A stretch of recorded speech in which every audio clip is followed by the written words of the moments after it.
Welcome back to another exciting week of Trashy Divorces. Welcome back to Trashy Divorces, friends. I'm Alicia. I'm Stacie. We're so glad you're here. We are. Have a seat. Get comfortable. We're going to have some fun this week on Season 6, No Rules. Pour some coffee. Pour some Postum. Pour a drink. You pulled out Postum the other day. I can't do caffeine at night. Oh, like, I my. cannot. But yeah, I did. I had Postum last night. This week, My Heart Will Go On. Who's that by? Oh, God. What's that from? Uh, Tell me more. A movie from your Trashy Divorce profile where two people could have fit on that door, Jimbo Cameron. Just saying. The Celine Dion classic from Titanic. Sure. I kept struggling about a John Lennon song to use, and I'm like, you know what? Nope. My Heart Will Go On. That's the theme song for the week. Fair. Yeah. So yeah, I did James Cameron this week. 5 marriages, 4 divorces, and Not a great guy to work with, it turns out. really bad boss. And my golly, has Linda Hamilton said some funny things about him. So that happened. It was a good story. Yeah. Yeah, you went deep diving back into a guy who had a thing for bugs? Yeah, this week I covered the trashy divorce of John Lennon and his first wife, Cynthia, which is, oh God, it's a classic trope all on its own in 1,000 different ways. Season 6, No Rules. We draw who we draw. It was an often requested listener divorce, and Yeah. it goes how it goes. Goes how it goes. Don't make it bad. Hey, before we get started, let's do some big thank yous for our Patreon audience. We had some new Patreon people join us We this do. week. This week in the Magic Mirror, we would like to say thank you to Patty, Joe, please, I hope I pronounced this correctly, Shorston. I listened to some internet You rock. recordings. It's amazing. Christina S., Jordan B., Diana P., and Sarah L. Thank you all so much. Thank you all so much. We have a new super supporter, Allison P. Thank you, thank you, thank you. Speaking of pronunciations, this week I started my April in Paris series on Patreon with Edith Piaf, La Vie en Rose. You went hard at correct French pronunciations. Arrondissement. It was lovely. What else happened this week? We put out Trashy Tutors, Arabella Stewart. Oh, yeah. And I did the dirty digs on Falling Water. Oh, the yeah. follow-up about the first cousins who built the home, Falling Water, that Frank Lloyd Wright. There were a lot of Frank Lloyd Wright and Tiger tidbits. Married first cousins, like you do. It was a good story. This week we have more April in Paris. You have Church of the Flaming Dumpster Fire. All kinds of fun stuff happening over there. Stuff. We're ad-free this week. We are brought to you by our amazing patrons this week. Thank you. That is. You have an ad-free episode brought to you by all of our new and existing and amazing patron audience. Thank you for being there. Don't forget, we're releasing new episodes every week on Patreon. Where do you find them, Stacie? bit.ly/trashcandyquarantine. Plug that into your browser, and there's a whole catalog that comes up. Just hit play on whatever. If you have a little extra time and you need something to do, we got a bunch of trash candy out there for you. Thank you to our Patreon audience. Thank you to our Sunday audience. Y'all are simply the best. Thanks for joining us for another week. Everybody get comfortable. Yeah, let's get into it. Let's go, go, go.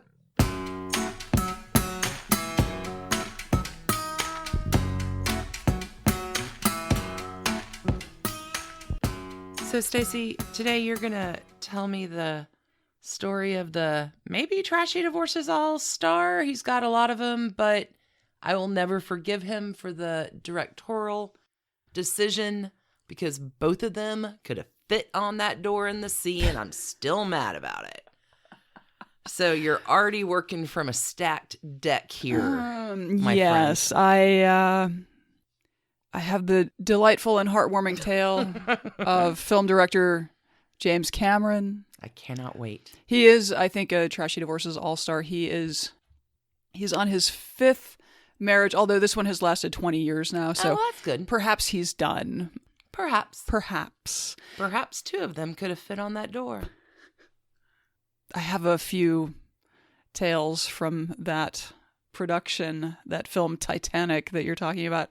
Tell right. us all. Is everybody comfortable? Grab a seat. Grab a seat. Let's go. Grab a seat. Oh my God, there's a cat in a awkward position here. Alicia, have you ever had a bad boss? Yep. Most of us at one time or another have had the displeasure of working for someone completely unfit to lead others. But today we're going to talk about a guy who takes bad bossery to a whole other level. Oh, no. Film director James Cameron. Not only is he a terrible boss, but he's also had a really rough road with wives, of which he's had 5, including a remarkably trashy ride with actress Linda Hamilton of the Terminator franchise. She have got us stuck. Did you say goddess stock? Mm-hmm. Nice. Is that a music festival? Yeah, got us It stuck. should be. Linda Hamilton is the headliner. She's amazing. If you don't know Jim Cameron by name, you are certainly familiar with his work. He is the mind behind The Terminator, Titanic, Avatar, True Lies, among others, in a career that has also landed him a treasure trove of awards, including Oscars for Best Picture, Best Director, tons of special effects awards. That's kind of his wheelhouse. He's not just an outstanding filmmaker, he's also an innovator and inventor with rich guy side hobbies like deep sea exploration. Sure he is. Or designing cameras for NASA's Mars rovers, although the rovers left Earth without his cameras because there was not time enough to adequately test them. Oh my. Possibly because of Cameron's habit of running over budget and over schedule. We'll get to that. Interesting. He's got to be a fire sign. He's a Leo. Oh, fantastic. There you go. There you go. So he's also legendarily difficult to work with and almost like cartoon villainishly hard on the people who work for him, No. including actors. Let's talk about it. Oh, goody. James Francis Cameron hails from our neighbor to the north, Canada, Nice. and is probably the most famous person ever to come out of Kapuskasing, Ontario. I think it's a little timber town. Fantastic. He was born August 16, 1954, Leo. Leo. And he is, I think this is the perfect mix of parental things for him. His father is an electrical engineer. His mother, well, maybe was, not sure. Anyway, dad was an electrical engineer. Mom was a nurse who had a passion for the arts and was an artist fantastic. in her spare time. If you fuse engineering and art, you pretty much end up with a film director who maximizes special effects, right? Jimbo. Mm-hmm. Jimbo. Yep. He's the oldest of 5, and I gather his family moved around quite a bit when he was young. As a teenager, they relocated to Southern California, about 30 miles from Los Angeles. Fantastic. This is great. Young Jimbo. Linda Hamilton does call him that later. Does she really? Yeah. Oh, nice. Young Jimbo was a nerd who liked to build things and liked to blow things up. This was basically my peer group as a child in Nerd Haven, where I was raised. So, like, I'm reading about he was always like making like volcanoes with like baking soda and vinegar as a kid was like his favorite thing. Anyway, so Build things, blow them up. build things, blow them up. That I'm was the build things, blow them up gang. that was my gang in high school. Build things, blow them up. That's my gang. He starts college as he starts college as a physics major, switches to being an English major, drops out, Ah, drove a truck for work, and at night wrote for love. And then in 1977, he was one of the millions and millions and millions and millions of people who thronged to theaters to see Star Wars. well, sure. Huzzah! The experience was clarifying. George Okay, Lucas... What's funny is you said it was your previous gang, but They're still just my by gang. that huzzah and the tone of that and the Zoom call that you had Oh, sure. with this gang who likes to build things and, And blow them things up. just, Mhm. just a mere few days ago, I'm gonna say that that's still your gang. Yeah, no, Yeah. the Nerd Haven Alumni Association is strong. Build it. If you build it, we will blow it up. So Star Wars really kind of like got to him because George Lucas was doing what he himself wanted to be doing with special effects in film. So basically, he sees the movie, he quits his job, and he Seriously? Oh yes. Okay. Okay, he convinces a bunch of dentists to give him money for a tax break. I don't know if this is a California thing. If you fund a film, it's a write-off. I don't know. But he convinces a bunch of dentists to give him money, and they do. And he makes his first short film called Oh my God. Xenogenesis. Oh my God. Yeah. It's okay if you haven't seen it. It was a learn as you go thing for young James and some friends. But it turned out well enough that B-movie king Roger Corman put him to work making miniature models for Roger Corman Studios. Fantastic. So boom, he's Great. got a gig in actual Hollywood. So he ends up art directing the film Battle Beyond the Stars. Ooh. I feel certain I saw that as a child at some point. Like, there's just no way I did not see that movie at some point. Probably with your gang. Maybe with my gang. And then he ran special effects for John Carpenter's Escape from New York in 1981. Fantastic. Cool. All right. He gets his directorial debut. I need to figure out something to say besides fantastic, because We're both a bit loopy today. it's a weird day. Okay. He has his directorial debut in 1982 with, of course, Piranha 2, The Spawning. The tip of my tongue. The first director had left because of creative differences with the producer. So there's a book called James Cameron Interviews that is a collection of interviews with James Cameron. So this sort of sets the stage for... This is like a nightmare of a movie. Spoilers, the piranhas have learned to fly. Okay, so, quote, he arrived on the set in Jamaica to find a crew that only spoke Italian and a production so poorly prepared and underfinanced that there wasn't even a costume for one of the stars, Lance Henriksen. At dinner one night, he and Henriksen bought the uniform right off their waiter. To make sure there were enough rubber piranhas, Cameron stayed up late every night making them himself. Cameron also had creative differences with the producer and ended up flying to Rome to fight with him about it in person. Apparently the dude had a letter opener on his desk. J'accuse. And like Jim Cameron got so like animated and agitated that the guy like was holding it up to defend himself. He was afraid Cameron would come over the desk and attack him. Over Piranha 2, The Spawning. I'm just saying, don't let anybody ever doubt that your idea is brilliant. Okay, because if the Spawning Piranha 2 can get made... You're not kidding. You're not go kidding. for your dreams, whatever they are. I mean... Wow. Imagine that. There was a franchise of Piranha movies. No, the funnier part is the creative differences over the flying... No, the even funnier part is how far... Live your dream, people. Live your dream. Jim Cameron takes this. So he's in Rome. He's staying in a hotel. He is fighting with the Italian financier, basically, behind the movie. Natch, like you do. And I guess he wanted to see a cut of the movie.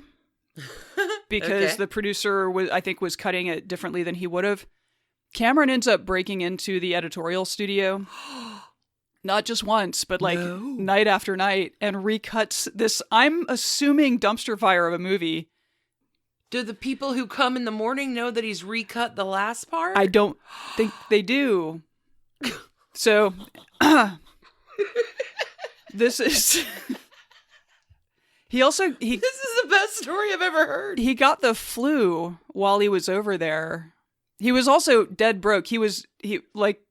When he was going back to his hotel room, he would pick like rolls and stuff off of trays, like room service trays that had been left in the hallway. It's one of those stories. Anyway, he gets the flu, and this is literally, he has a fever dream that turns into the Terminator script. I'm not joking. No. Okay. Notably, Jim Cameron had a first marriage. We are gathered here today to discuss these. So, his first marriage played out during this phase of his professional life. In 1978, he married Sharon Williams. She was a waitress at a burger joint. And this detail actually works its way into the screenplay for Terminator. Fantastic. And her little dog Oh, and your little dog too? Was in Terminator, yeah.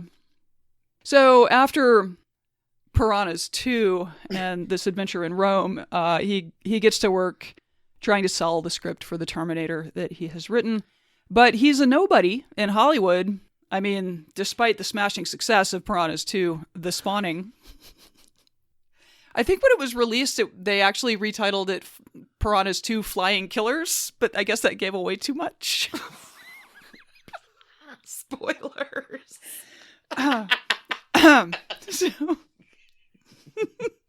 So nobody wanted to buy the Terminator from the Piranhas 2 guy. So shame that. Eventually he works out a deal with another alum of the Roger Corman Studios, Gail Ann Hurd, who agrees. She's set up her own production company. She agrees to purchase the Terminator script for $1. Oh. And the promise that he will direct. Like, that was really, I think that was actually his big interest, was like, sure, he wrote the script, that matters, but his big deal was he wanted to direct the movie. Okay. He saw the future. So then it was time to find a studio to make the magic happen.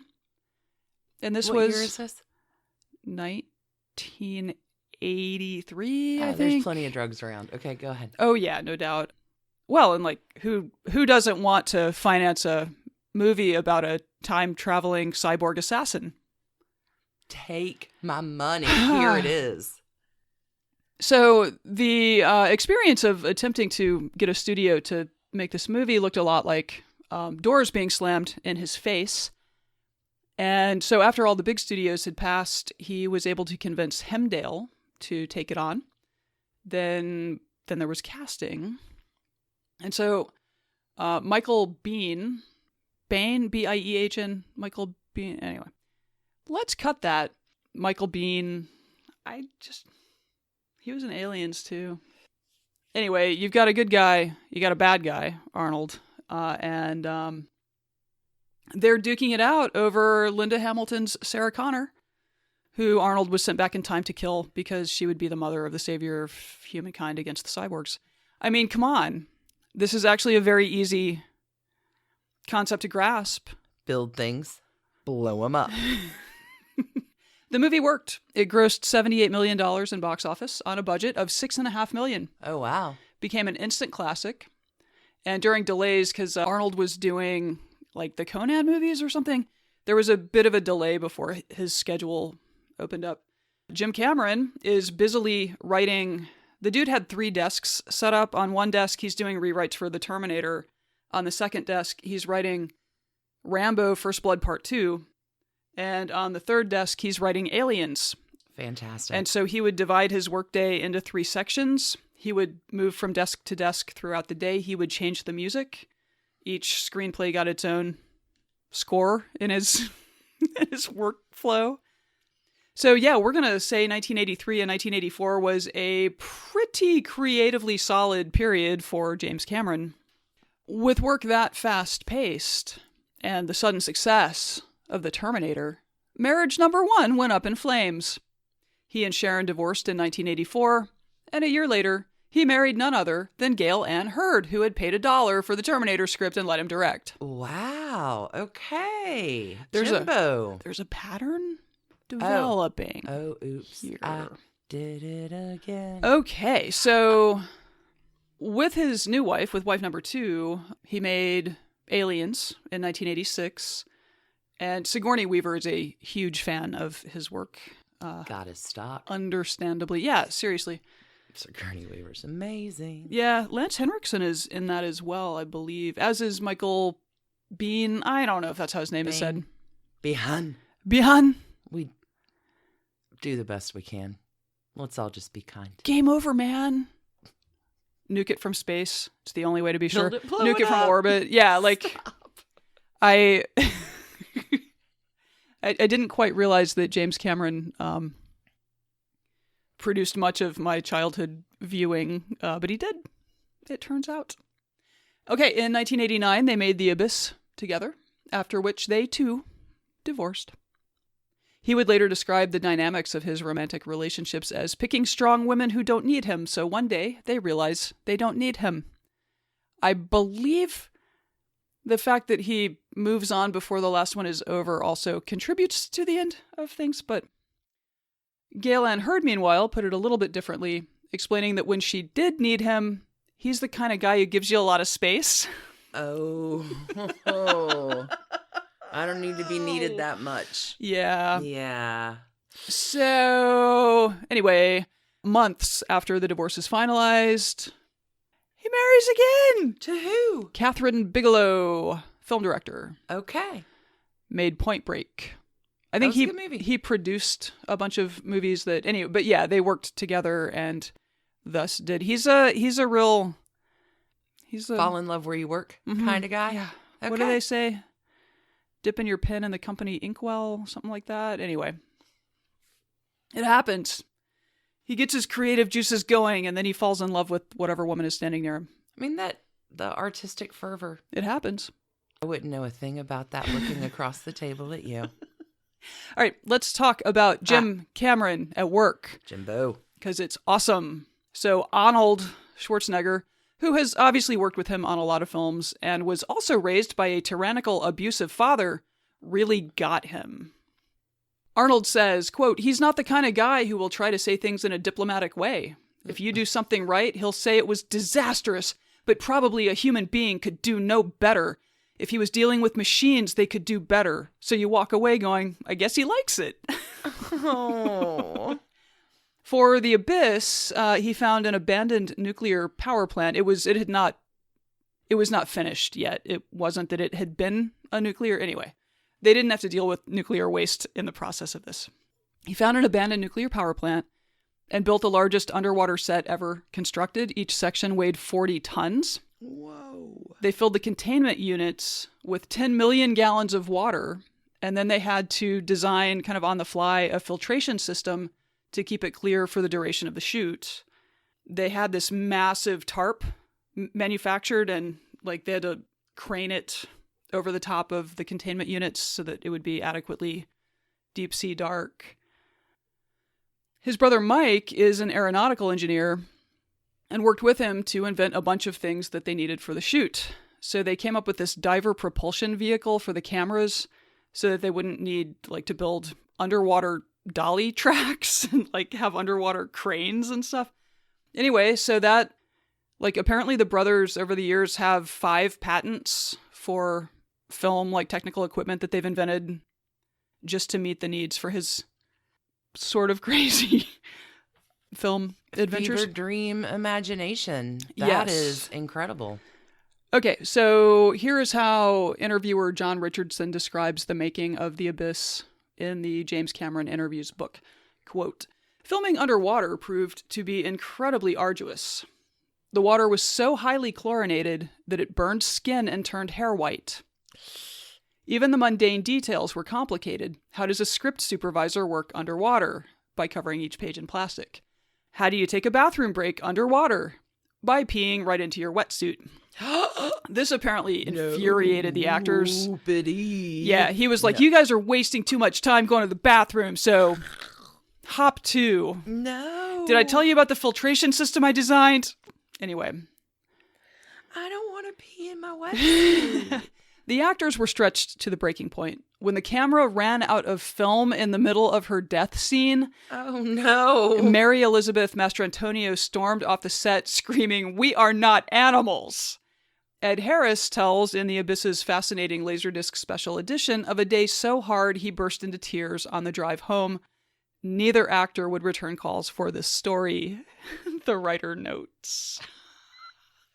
So I'm betting this guy was a real peach with his wives. He's pretty cool. And this bathroom thing is a real bugaboo. That's gross. For Jimbo when he made True Lies with our best friend Jamie Lee Curtis. I wonder if Jamie Lee Curtis would be excited to know that we did in fact meet her dog on the streets of Charleston, but we did not meet her. True. Even though she was there. Like we were out for that morning and we found the cutest fluffer. We're not going to tell the story. Okay. I'll start that paragraph over. Great. The bathroom thing is apparently a real bugaboo for Jimbo. When he made True Lies with Arnold and Jamie Lee Curtis and others. Got us. He notified everyone on set that going to the bathroom was a fireable offense. That is not true. That is true. That is true. Ooh. I have some commentary from him about firing that makes this seem contradictory, but he apparently did fire people who he felt were taking excessive bathroom breaks. Wow. Okay. The crew on The Abyss had it no better than the actors. One of the jokes that they would commiserate with on set was, "Jim lets you breathe. What more do you want?"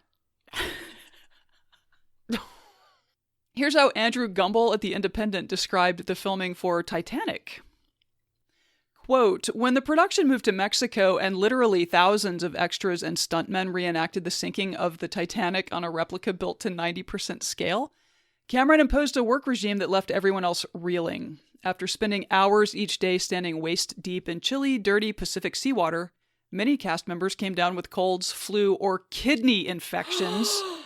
Several left rather than endure the rigorous conditions any longer. 3 stuntmen suffered broken bones. Oh my God. Kate Winslet, who starred opposite Leonardo DiCaprio, was so shell-shocked by the experience, she called it an ordeal, that she told one interviewer before the film even came out that she would not work with Cameron again unless it was, quote, for a lot of money. She has since worked with him again.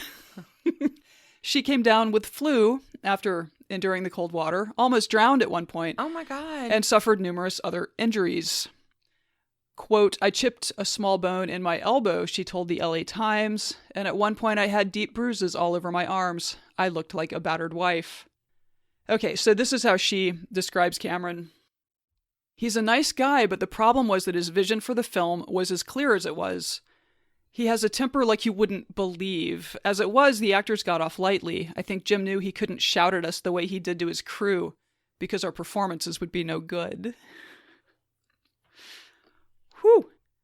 Here's how Cameron describes his approach to the people working for him. Quote, "If an NFL coach didn't browbeat the guys and say, 'You fucked up and you didn't do this,' I mean, it's perfectly acceptable in sports that mistakes and laziness should not be tolerated.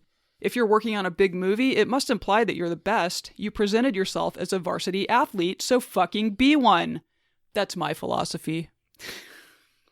Firing. What a way to lead, man. What a way to lead. On the firing thing, yeah, the interviewer here asks, like, so everybody gets their heads chopped off, right? Like, you fire a lot of people. And he was like, "I would never do anything as merciful as firing someone. For fucking up, you have to stay to the end."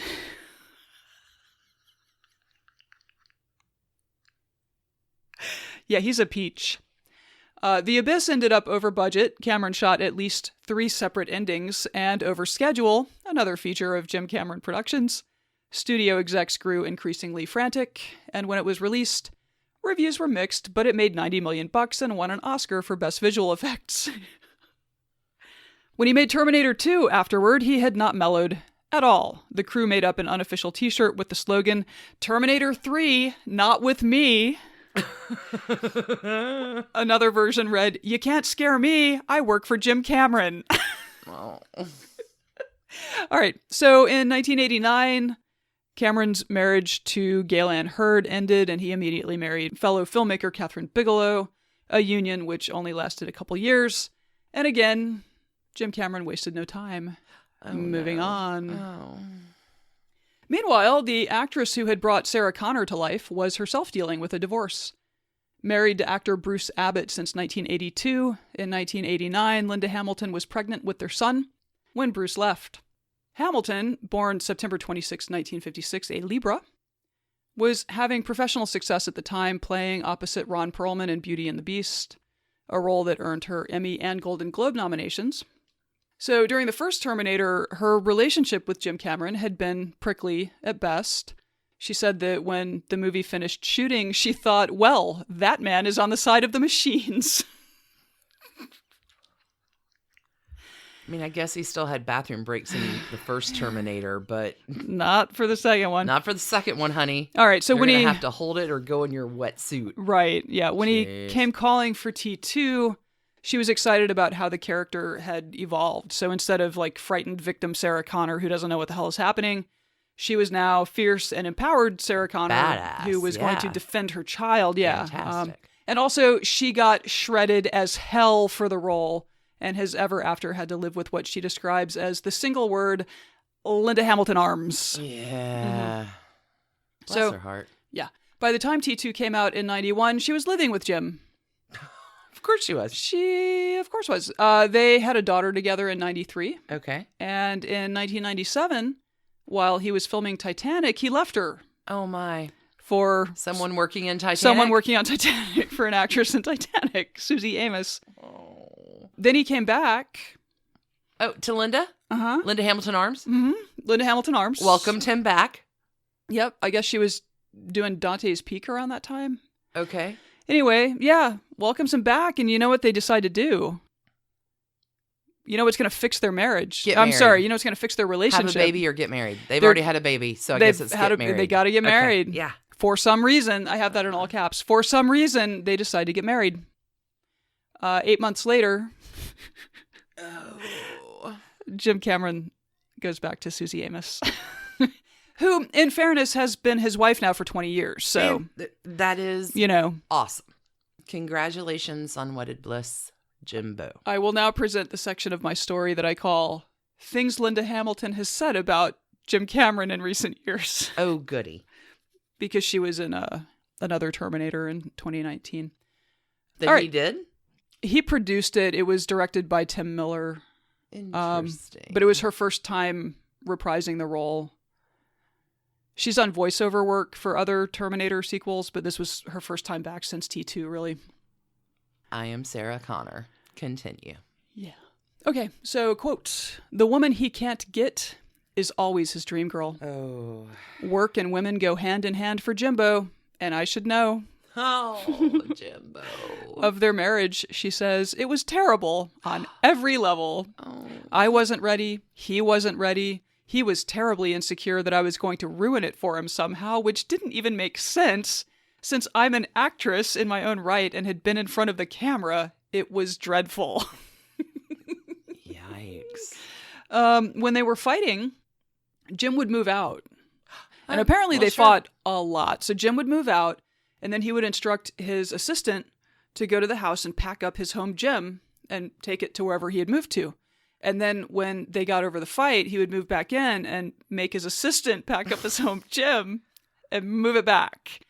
And assistants are not paid anywhere near enough in the scheme of things Nope. to do this kind of nonsense. Nope. So she says, quote, "It got to the stage where I said, let me at least keep the gym because this is getting very expensive."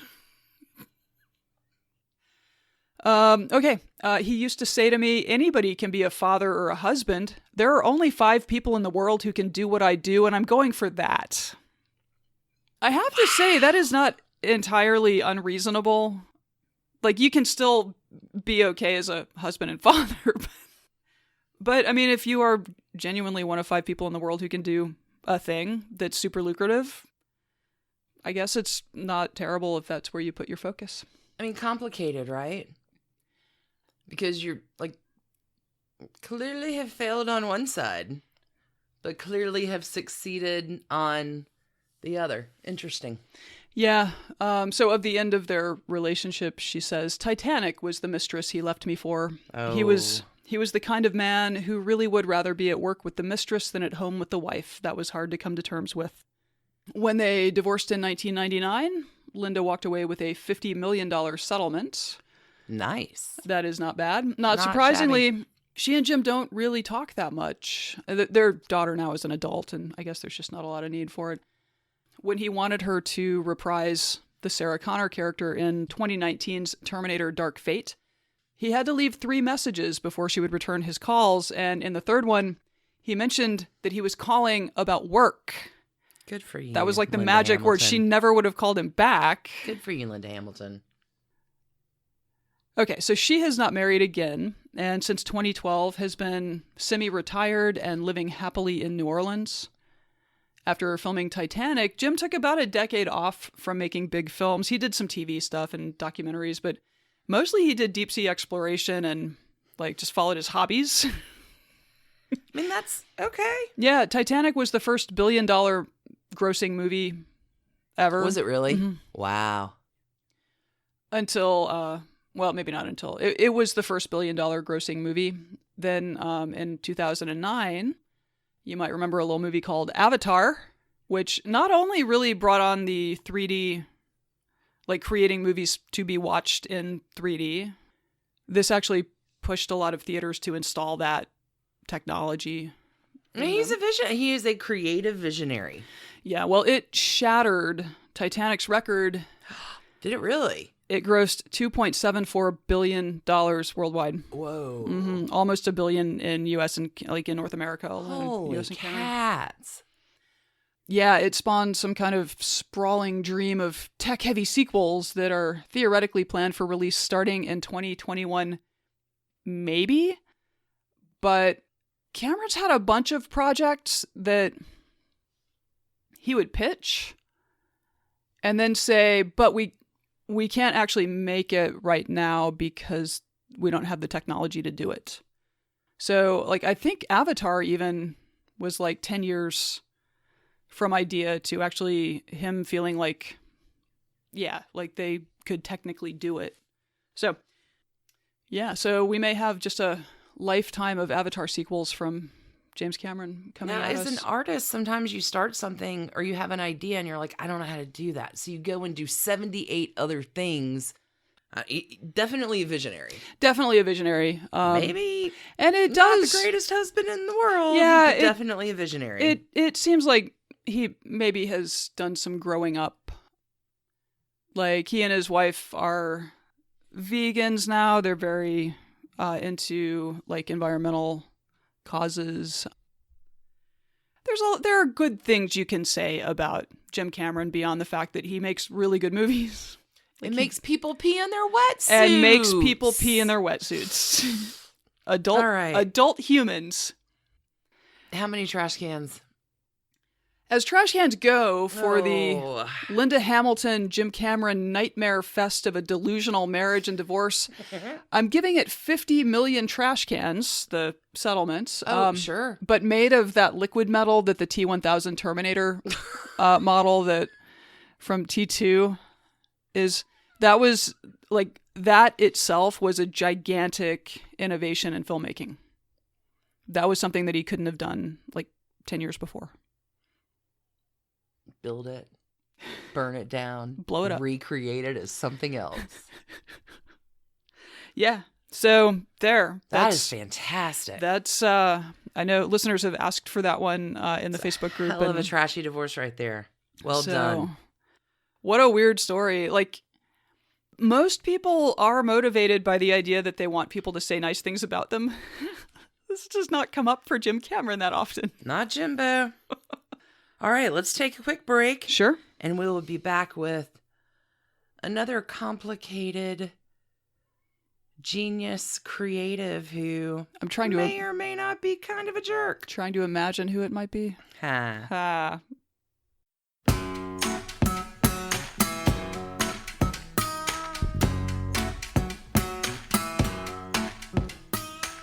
All right, Alicia, you've got another myth of the great man. Often requested trashy divorce this week of John and Cynthia Lennon. Which really, besides the incredible fame of one half of our couple and the other half of our couple hiding in obscureness, is really the story of a first marriage. Young kids, striving, doing their thing. Baby happens, they get married. It seems like the thing to do, right? You're in love and happy, but you are children, and there is a whole world of nonsense that is about to come for both of you. Bless both of your sweet, angelic baby hearts. Our bride, Cynthia, born September 9th, 1939. She's a Virgo girl. Virgos organize the world. Okay. She will organize at least John's life enough to be there for his breakthrough. Cynthia is a Lancashire girl, born in Blackpool. She's the youngest kid. She has 2 older brothers. Her dad works for General Electric. And they're, like, most assuredly middle class. Like, they're doing pretty well. Good things are happening. Like, They have their things like all families, but it's a normalish family structure and all that until Dad, after a long battle from lung cancer, sadly dies when Cynthia is 17. Her older brothers are already out of the house, and Dad on his deathbed tells Cynthia, "You're going to need to get a job to help out your mom." And Cynthia's dreams of art school are finished. And Dad dies, and Mama's like, "Nope, you earned a spot in the Liverpool College of Arts, and you're going to go." So Mom takes the master bedroom of the home, clears it out, puts in 4 beds, and rents that room to apprentice electricians to make ends meet. And off Cynthia goes to college. Yeah. Cynthia doesn't go anywhere. She lives at home, but she has to get up first in the morning because she's fighting 4 other dudes for the bathroom. But Cynthia is in art school. Onward. Let's do this. So I want you to imagine a 17-year-old Hermione Granger in September of 1957, first in the door to all of her art classes. Her supplies are ready to go, all proper-like. Cynthia is a student into what she is doing and making her art dreams come true. She wants to be a commercial artist or a teacher. She doesn't care. She just likes the art. And in college, Cynthia needs to take a lettering class. So there Cynthia is, Hermione Granger, with all of her pens and pencils and supplies lined up. And this is where we will leave fair Cynthia in 1957 on the trashy Divorces Depot, getting ready for her lettering class. With Harry and Ron figuring out how they can cheat their way through lettering class. Welcome to meet our groom, John Lennon. He's a Libra boy, born October 9th, 1940. In whatever way you cut it, John has a crap childhood. You will find the brighter points, but this kid is not handed a great hand to play from the deck of life cards. He is talented. He is a genius. He is going to do well enough to make the most of a shit hand. But in the process of becoming that success, he's going to leave a lot of damage in his wake. Which is where we all know these kids that are hurting growing up. And they hurt as adults, so they take out those hurts in a variety of ways on the people in their world. Bad things have happened to me. I don't know how to process. Right. I'm going to turn this into, I'm really mean to you. You can understand why John does what he does. It doesn't make it good. It doesn't make it right, but you okay. John's mom, Julia, is pregnant. His dad is a merchant seaman, but absent. Sometimes checks come, sometimes they don't. By the time Dad is back, Mom is pregnant with another child that does not belong to John's father. So it's tumultuous. Mm-hmm. Mom's sister, Aunt Mimi, who will be known as Mean Aunt Mimi from this point in the story, really does say, like, nothing good is happening for this child. So she gains custody of John. Mimi doesn't have kids. She's married to Uncle George. They get custody of John until Dad gets John back. And then Mom, Julia, follows. And John is made to decide at like 5 years old who he wants to be with. And he's going to Dad. And then Julia makes a sound. And then yeah, that's miserable. It's all bad. John will live most of his childhood with Aunt Mimi and George. Mean Aunt Mimi. Mean Aunt Mimi. God. Mom Julia will visit.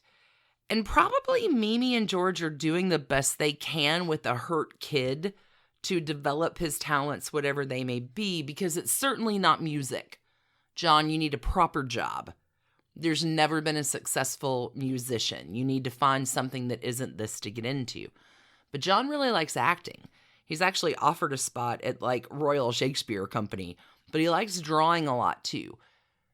But Julia kind of comes back into his life. And Julia is a fantastic banjo player. So she teaches John how to play banjo. And she's really good. So there's no, wow, you're doing great, John. There's no complimenting John because Julia is always going to be better. And like John's sister talks about this, and I think there's something there, but anyway, soon the banjo is guitar, which is in fact delivered to Julia, mom's house, because it can't go to Mimi's house because Mimi doesn't approve. Mimi. Oh, Okay. interesting. Yeah. So soon, John is hanging with his mates, crashing into clubs to see bands, being a general ruffian in Liverpool. He's forming groups that practice in Mean Aunt Mimi's kitchen.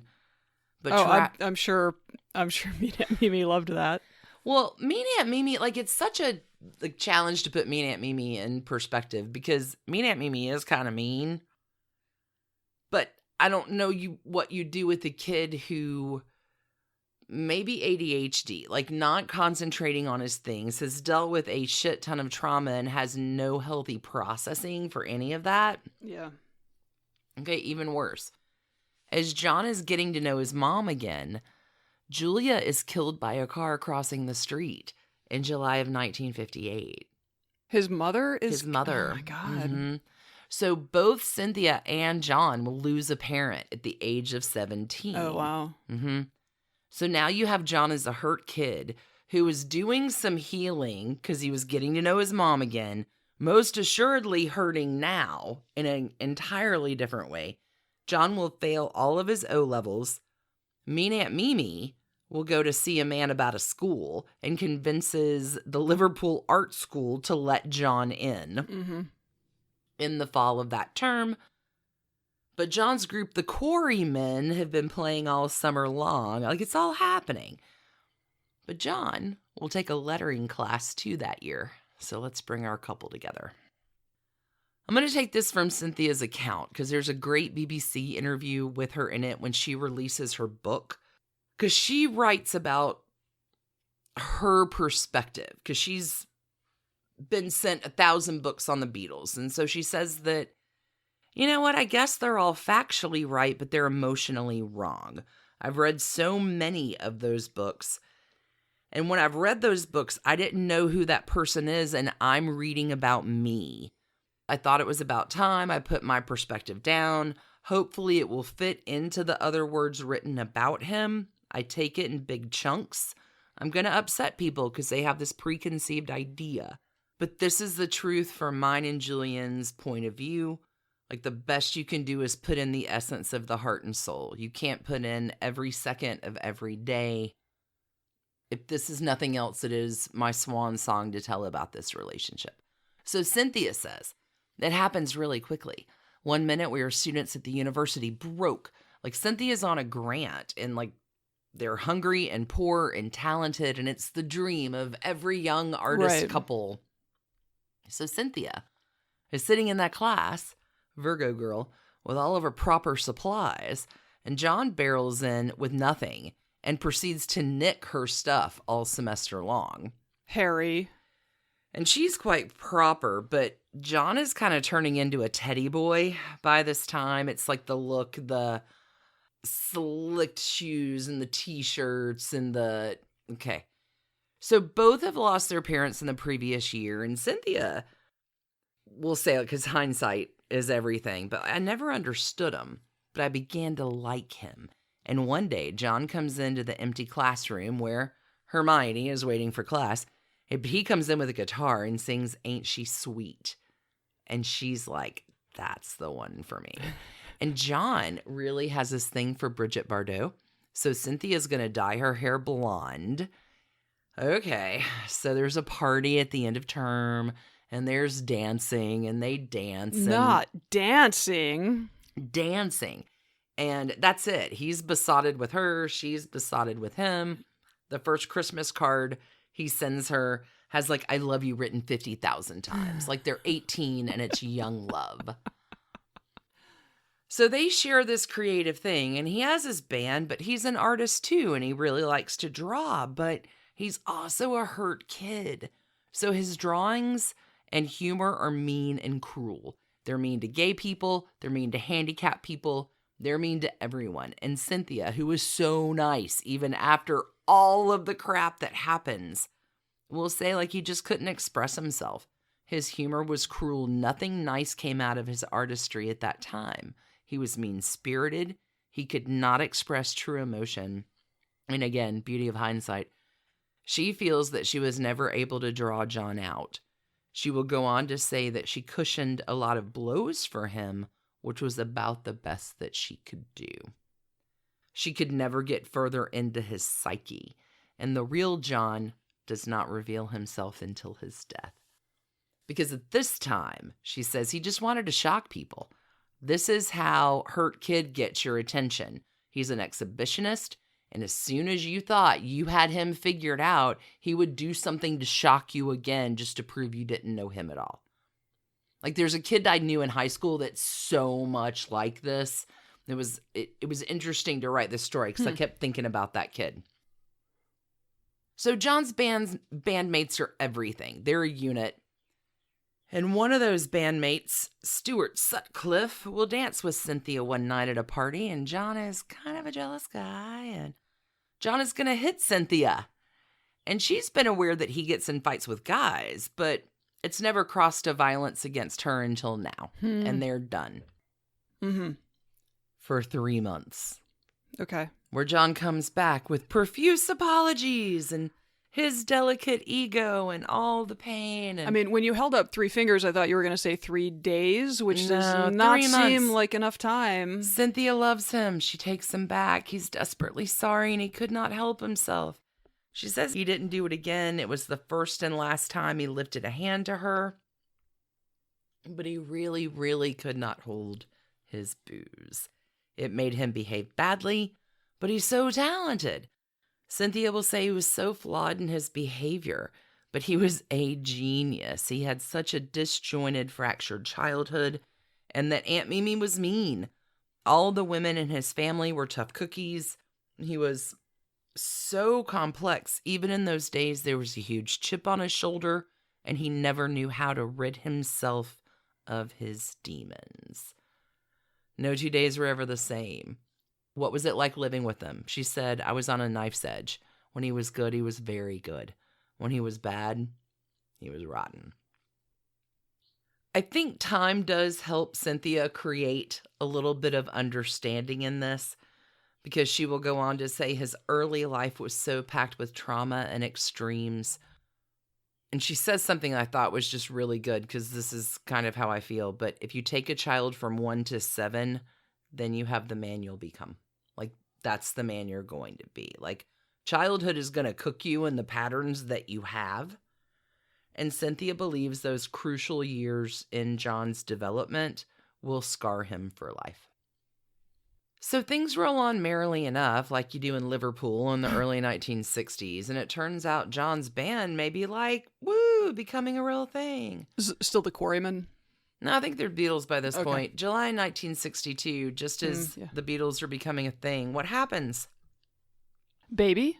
Cynthia's pregnant. Okay. And John is like, we must get married. I mean, but... And Cynthia says, how old-fashioned. Yeah, no, that's what you did in those days. Yeah, and absolutely. we wanted to get married. Thank God it happened, because I have a son who's fantastic, but not everyone was as keen as John and Cynthia on this marriage. So Brian Epstein and the boys in the band are like, all right, John, all right, mate. We love the love that you and Cynthia have, but you can't tell any of our stark, raving, lunatic fans that you're married and about to be a father. Right. Because that would ruin the marriage. Yeah. So it's cool if you get married, but we need you to keep it hidden and undercover. Keep it on the DL. Cool. Okay, Mean Aunt Mimi. Big fan of this union. Will accuse Cynthia of getting pregnant on purpose. Because now that John may become something as a musician, which would never be a viable career option all those years ago, Cynthia, of course, is the pregnant gold digger. Mean Aunt Mimi doesn't want a thing to do with any of this. And she tells John, like, you're stupid, you made a fool of yourself and us, and you're throwing your life away. And Cynthia is like, I didn't want this. I wanted to finish college. Right. I failed my final exams. Like, this was devastating to me, but this is what you did when this happened in 1962. Yeah. Mean Aunt Mimi will not attend the wedding. Cynthia's mother's in Canada, so she doesn't attend either. Their wedding day. It is John and Cynthia George Paul Ringo, and Brian Epstein. No family, no photographers. The guy that married them looked as though he was doing a funeral. Oh, God. There's a pneumatic drill that's working on construction in the room next door. Oh, my God. She says the whole experience was bizarre, but quite beautiful and innocent. They all had on their suits. They were all white-faced and panic-stricken. Mm-hmm. She had on an old suit. Her hair was up, which she never did. Brian orders a car for her. They go to Reese's for a wedding lunch and have the meal of the day, which is soup, roast chicken, and trifle. That particular eating establishment has no wine license, so everybody has water or lemonade. Wow. This is August 1962. Trifle is a dessert, right? Yeah, I guess. Yeah. Okay. Sure. Send us letters, English listeners. Yorkshire pudding is like a biscuit Bread. thing, Bread. so it's all confusing. The marriage in the beginning is great. It's lovely. John's anger had disappeared. The band was breaking through. They were on top of the world. Life is good. There's no that's cool. angst. Yeah. Yeah. They're breaking through, and then it becomes fame. And Cynthia's like, it was like being in the eye of a storm. We had a mansion. I had responsibilities. I had gardeners. I had housekeepers.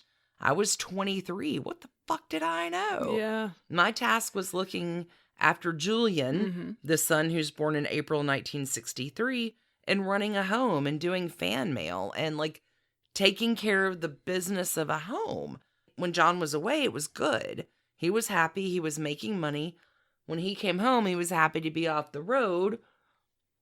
It was fine. Again, hindsight. She will say, I was so naive. What you don't know, you don't worry about. He got up to a lot. But they were all doing it and up to it. The family only travels once with the band. This is to America in 1964. All the wives at that time, girlfriends, families, come along. Cousins are crawling out of the woodwork. Oh, I'm it's the sure. first and last time that family travels with the Beatles. It's not a great tour because the band is used to fans crawling up their drain pipes. Mm-hmm. Wives are not. Right. Okay. So there's Cynthia, home and hearth. And like she says, it didn't occur to me at the time that he'd go with anyone else. He was so excited when he came home and happy to be home. Mm-hmm. I was happy to have my husband back. Right. Again, so naive. But that's not a trope yet. They're the first big group to make it. I was going to say, yeah, they're the first rock stars. So, which aligns with the advent of the birth control pill. mm-hmm. Right? So Paul McCartney has this great quote, and I may have to do John and Paul's trashy divorce, but he's like, it was like Moses opened up the waters and said, have a good time, boys. Like, I'll have to find the exact quote, but it was great. So, like, they're all shenanigans and antics, but Brian Epstein's always there to kind of hold them back from falling off the ledge too much. Until John will meet a conceptual artist and fellow exhibitionist, Yoko Ono, Aquarius gal, in November of 1966. And there's something there, because soon Yoko is calling John at home and then visiting at home. That seems cool. And Cynthia's like, I'm right here, and so is your son. Right. And John is like, oh, babe, she just needs money for her avant-garde bullshit. Maybe not. Okay, so liquor wasn't good enough for John to escape his demons. So let's add a new drug into the mix. LSD. Okay. So John has a whole new spiral to go down. So remember, this tags back to, I don't know, other spiderwebs we've talked about. George Harrison and Patty Boyd. We did this on Dirty Digs about the ashram with the Maharishi. Like, okay, lots of spiderwebs. But in August 1967, as the Beatles are getting on board to go visit the Maharishi, right? Brian Epstein dies. Their manager, their friend. But John has always kind of been a dick to Brian because he was gay and Jewish, which are two of the things he likes to draw cartoons about. But now Brian's dead. So John is going to loop on acid to a whole new spiral. The Beatles are going to hit the ashram in India in February 1968. There's a whole dirty digs about that. But by the end of that, remember, John goes to the post office every day looking for letters from Yoko Ono. He moves out of the room with Cynthia altogether, gets his own new room, and he ignores her for the rest of the trip. Unsurprisingly, Cynthia takes a holiday after they get back from the ashram. Is she having a certain feeling about the status of their relationship, maybe? Kinda, yeah. And during that time, in May of 1968, John is going to invite Yoko over to visit. They have a sesh. And when Cynthia comes home, Yoko Ono is in her bathrobe and drinking tea like it's the most natural thing in the world with her husband. At this point, Cynthia's kind of done. Divorce is filed for, and the marriage between John and Cynthia will become final in November 1968. So, 6-ish years? 6-ish years. Okay. One child. Cynthia in this interview is asked, like, why did he leave? And she said, I knew we were both walking a different path. He wanted to go one way. I wanted to go another. He was taking a lot of drugs and stopped working. And through taking LSD, his vision of the future of himself did not include what he already had, which was us. She says he was flawed in many ways. He was trying to find himself and a soulmate. He had such mad ideas, and this is where Cynthia, like, almost crosses the line. Maybe Yoko has talent, but that's debatable. John was the one with the talent. And he didn't need a mumsy partner at that point. He needed a mate. And she was the nearest thing to a mate he'd found in a woman. But no other person should own another person's talent. So the bad part about this, when John leaves, Julian is humiliated and rejected. Cynthia says everyone was rejected. When John goes on to marry Yoko, old friends and family he pushed aside. John thought Yoko was the most important thing in the world. And even though John and Julian were getting to know each other before John died, like, most of Julian's memories are that John is not there, or he is rejected, or it is just terrible loss. So, of course, Yoko Ono is blamed. Drugs are blamed. And Cynthia really is a sympathetic character because there's a 1976 letter that John writes to Cynthia. Like, I guess still in 1976, they're hashing it out.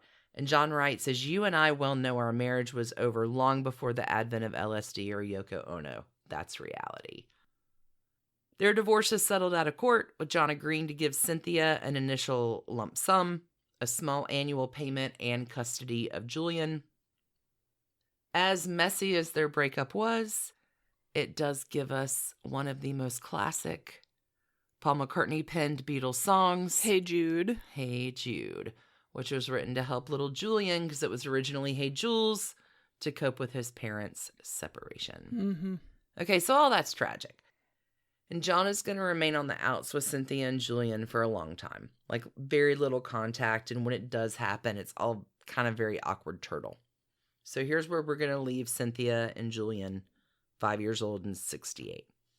Because remember, Cynthia and John divorce in November. Yoko will miscarry a child a few weeks after that divorce is final.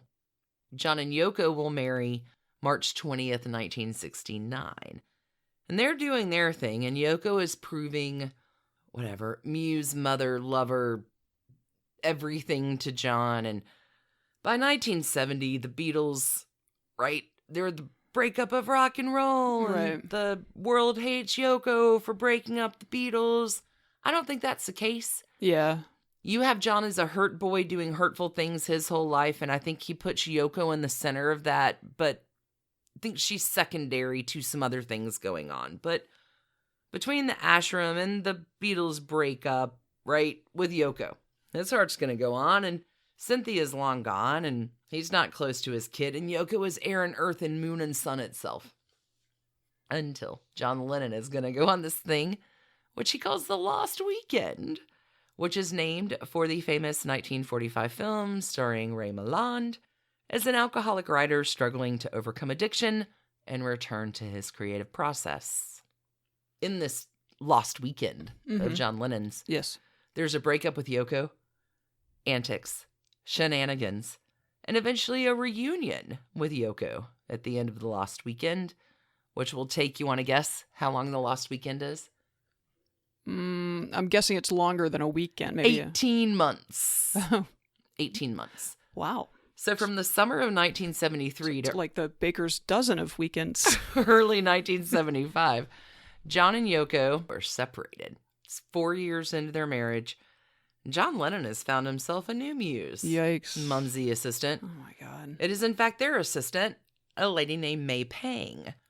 May will say that this lost weekend that takes 18 months will happen with Yoko's blessing, which is one way to do it, I guess. Yoko will tell The Telegraph in 2012, "The affair was not something that was hurtful to me. I needed a rest. I needed space. Can you imagine every day of getting this vibration from people of hate? You want to get out of that. I started to notice that he became a little restless on top of that, so I thought it's better to give him a rest and let me rest." May Pang was very intelligent, attractive woman, and extremely efficient. I thought they'd be okay. I mean, After 4 years of marriage, you're like, go have fun for a year and a half. I trust you enough to do that. Have a good time, buddy. I need to take it. We were on a break. yeah, or maybe she didn't think he'd come back, and that was going to be okay too. I don't know. Yoko thinks they're going to be okay, which All I right. guess is great, depending on your definition of okay, because John Lennon is going to drink heavily and abuse drugs during this time. First and foremost, he hooks up with Phil Spector, which is awesome. Yeah. John will get kicked out of A&M Records for a bottle of liquor down the console. Another fun time Ooh. happens at the Troubadour in 1974. John Lennon and Harry Nilsson get thrown out after heckling the Smothers Brothers Oh in my their God. set one night. Oh my God. John Lennon will blame it on the Brandy Alexanders and that Harry Nilsson didn't stop him.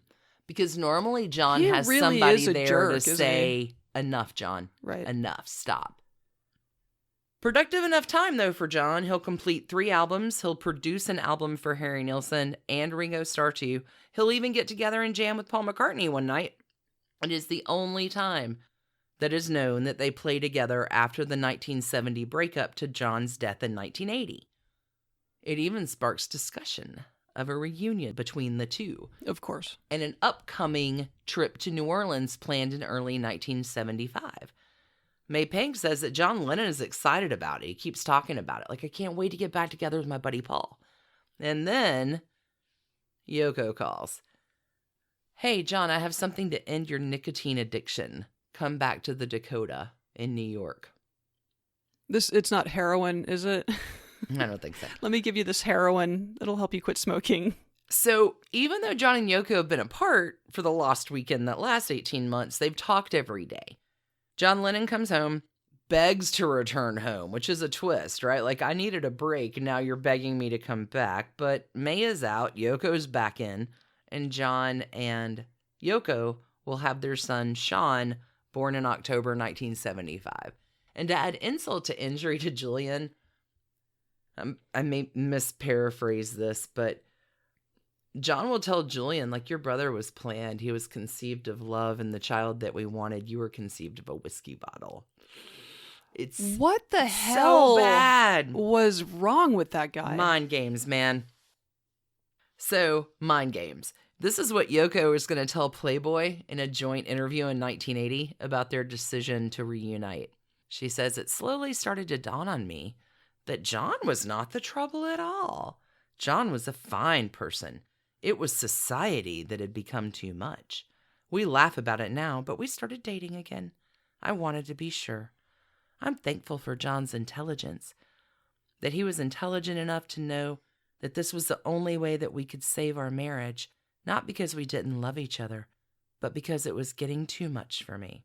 So, John, at this point, becomes a family man. Yoko's like, you want to stay with me? You need to be a house husband.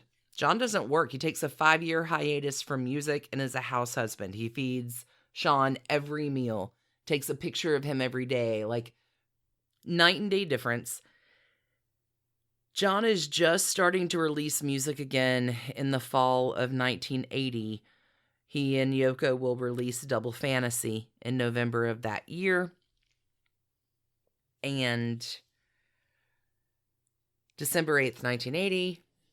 Oh, there's a prediction that happens in 1966. I'm sorry, I forgot to talk about this.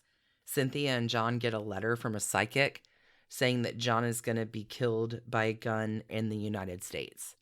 So that 1966 prediction does come true. I mean, not a terrible bet about cause of death in the U.S. Well, John shot in front of the Dakota yeah. on December 8th, 1980. Which is very sad. And I think Cynthia kind of has a point. Like, death becomes a legend. Like, he became much more... And he struggles with it. He knows. He's like, he didn't realize until Yoko that it was even wrong to be mean to a woman. Like, he just didn't. So Yoko develops him. I think he was a complicated man in development. Yeah. Certainly a musical genius. I didn't even do trash cans. I totally forgot. It just hit me. It would be a lot. That, especially the stuff he said to his first child. No, he's not great. And he blames all these, like, he can't leave the States because if he leaves the States, he can't come back. And honestly, like, the FBI is after him. Nixon is after him because he and Yoko are protesting the Vietnam War. Like, there's so much to this story. And if I didn't talk about your favorite part, I'm really sorry. We'll talk about it on Trashy Tidbits. There's probably a Trashy Melodies coming up with the breakup of John and Paul. I mean, there's so much to the story, but I wanted to concentrate on poor Cynthia because to me, it's a first marriage just gone wrong. And is she still alive? She did pass away. She did go on to marry a few more times. And I don't know, fame and musical genius and hurt kid hurting others. And it's such a story of Imago. Yeah, and their fame was unprecedented. Unprecedented. I mean, like, there was no way to anticipate the ways that their lives would change. You know what? Trash cans, I'm going to let you each imagine how many trash cans it would be. And I'm just sitting here watching the wheels go round and round for you to let me know what you have imagined the trash cans to be for this one. That's all I got.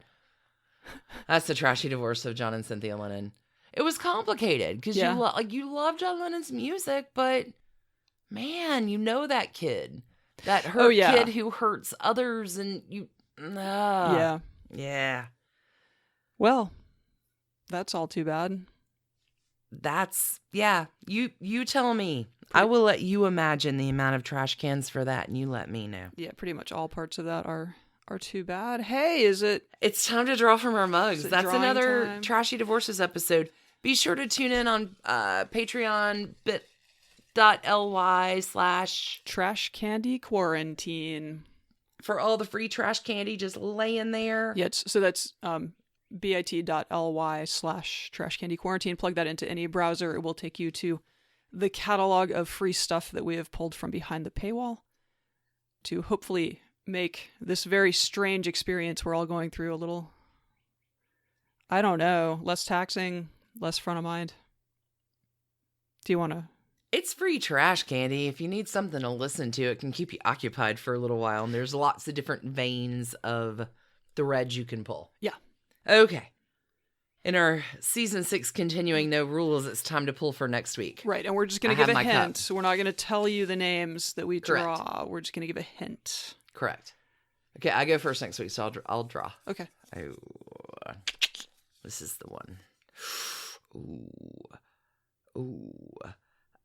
Do you want to see? Yeah. Ooh. It's a divorce in high fashion. That's it. That's all. Yeah, I don't think I can think of anything Y'all else. guessed too fast this week. So there you go. Yeah. I'm going to keep my clues cagier. All right. Who have you got?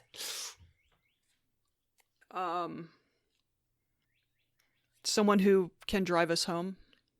Ooh. Good one. Is that, yeah. All right. Nice. All right. All right. We'll be back next Sunday. Thank you, everybody, for tuning in. being awesome. Y'all are doing great. We love you so much. Wash your hands. Edmund the cat also would like to thank you. He's here on the table with us. Biting your paper. Are you going to remember who you drew if he eats your paper? Yeah. Well, I can always go back and listen to my hint. Cheers, everybody. Thank you for tuning in for yet another week of Trash Candy. You're the very best. We'll be back with you next Sunday. Sure. And if you celebrate any of the religious holidays happening now, happy everything. Happy everything. Keep it trashy, more too. Next week. Yeah, keep it. Don't celebrate so much you forget to keep seriously. it trashy. Careful with purifying yourself. We don't want that. All right. Back next week. Bye, friends. Bye. Trash Pandas, thanks for listening. Trashy Divorces is written and produced by us, Stacie and Alicia, for Hemlock Creatives. You can contact us at trashydivorces@gmail.com. Our art is by Sydney V. Smith, sydneyvsmith@carbonmade.com. And our music is used with permission of Ratsy. You can find her at Ratsy's store on Instagram. Check out episode sources, photos, soundtracks, merch store, and more at trashydivorces.com. Need more trash candy? Our Patreon community includes some of the bestest humans around, as well as a bunch of bonus content every week. Join the fun at patreon.com/trashydivorces. Last but not least, come play with us on social. We are at Trashy Divorces at Instagram, which Alicia mostly runs. Twitter, which Stacie mostly runs. And on Facebook, which we split. We also have a Trashy Divorces discussion group on Facebook if you want to chat with other Trashy Divorces listeners. Thanks again for listening. Keep it trashy, y'all.